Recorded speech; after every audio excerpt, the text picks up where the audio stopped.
तो गाइस, कैसे हैं आप सभी लोग। आज हमारे पीछे है एनिमल सेल का डायग्राम।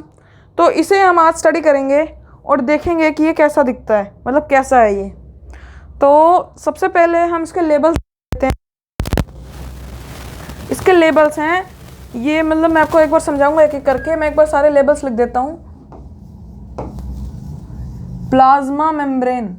तो गाइस, ये जो प्लाज्मा मेम्ब्रेन होती है ये एक तरह की मतलब सेल मेम्ब्रेन ही होती है, जो कि सेल को बाहर के मटेरियल से अलग रखती है। जैसे कि बाल्टी होती है, बाल्टी में हम पानी रखते हैं। अगर बाल्टी के साइडों के कॉर्नर में प्लास्टिक वगैरह ना होता तो पानी बह जाता।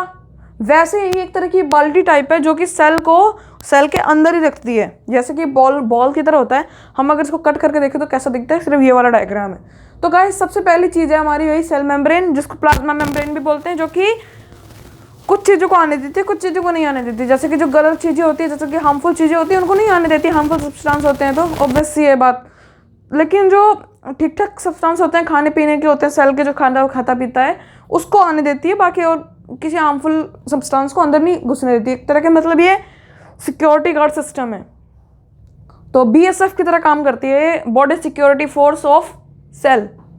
नेक्स्ट है हमारे माइटोकॉन्ड्रिया, जिसे बोलते हैं second brain of the cell. मतलब इसमें एक मतलब ATP मॉलिक्यूल्स होते हैं, जैसे बोलते हैं ATP मॉलिक्यूल्स, एडिनो ट्राइफॉस्फेट, जिसमें एनर्जी स्टोर होती है। एक तरह के एनर्जी हाउस बोलते हैं, power house of the cell. तो इसमें खुद का DNA भी होता है। ये एक शॉकिंग बात है, जिसमें खुद का DNA होता है। माइटोकॉन्ड्रिया सिर्फ ऐसा एक अदर सेल वो है पार्ट जिसमें खुद का DNA होता है।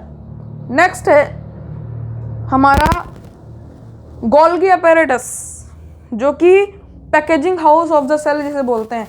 ये पैक करता है खाना वगैरह सब जो होता है उसे पैक करता है और भेजता किसको है, ER, transport system of the cell. ये इससे गोल्गी से खाना लेके न्यूक्लियस तक पहुंचाता है और न्यूक्लियस से वेस्ट लेके बाहर पहुंचा देता है। ये एक तरह का ट्रांसपोर्ट सिस्टम है। बस जैसे बस होती है, ट्रेन होती है, उसी की तरह ER होता है। अब देख सकते हो सेल के अंदर भी एक पूरी की पूरी दुनिया है। क्यों?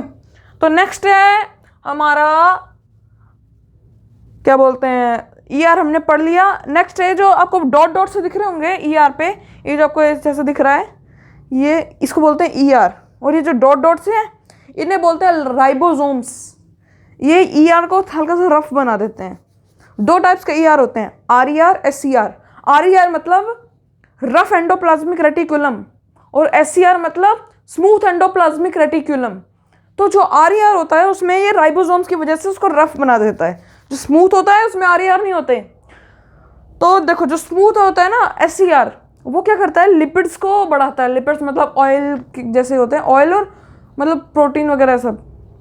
लेकिन जो RER होता है, RER रीजन प्रोटीन, वो प्रोटीन बनाता है, और SCR लिपिड्स। तो बढ़ते हैं नेक्स्ट पे। अब चलते हैं न्यूक्लियस की तरफ। आपको दिख रहा होगा न्यूक्लियस। ये मैं तो थोड़ा सा मोड़ के दिखा देता हूँ। ये देखो, ये है सेल मेम्ब्रेन। मैं आपको दिखा देता हूँ। ये है प्लाज्मा मेम्ब्रेन, ये है गोल्गी अपैरेटस जो भी हमने पढ़ा था, ये है माइटोकॉन्ड्रिया जिसको हम पावर हाउस बोलते हैं, इसको हम पैकेजिंग हाउस बोलते हैं, और फिर आता है हमारा ट्रांसपोर्ट सिस्टम, बस, ट्रेन, इसको बोलते हैं ER।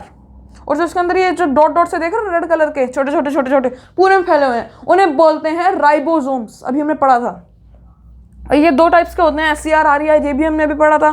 तो अब चलते हैं हम इस गोले के अंदर। जो जैसे हमारा दिमाग होता है, ब्रेन होता है, वैसे ही सेल का भी तो ब्रेन होता होगा, ऑब्वियस है। तो सेल का ब्रेन है, ये ब्रेन की तरह दिख रहा है, बस अखरोट की तरह थोड़ा ज़्यादा दिख रहा है। तो अब हम इसके बारे में समझते हैं। तो पहले मैं डायग्राम को थोड़ा छोटा कर लेता हूँ और अब देखो क्या करते हैं हम। तो गाइस, ये जो है, ये सब हमने जो लेबल वगैरह कर रखा था सब, ये सब थोड़ा डिस्टर्ब सा हो गया है, लेकिन कोई बात नहीं, हम इसके बारे में अभी भी समझ ही लेंगे। क्योंकि देखो, ये है गाइस DNA, जो कि क्रोमेटिन मटेरियल, क्रोमोसोम्स पढ़ा होगा 8th क्लास के बच्चों ने। क्रोमेटिन हमारे शरीर में 23 पेयर्स ऑफ क्रोमोसोम्स होते हैं। मतलब 46 क्रोमोसोम्स होते हैं।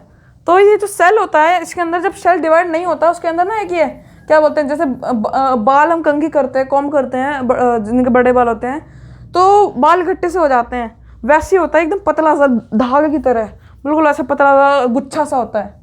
इसे बोलते हैं क्रोमैटिन मटेरियल।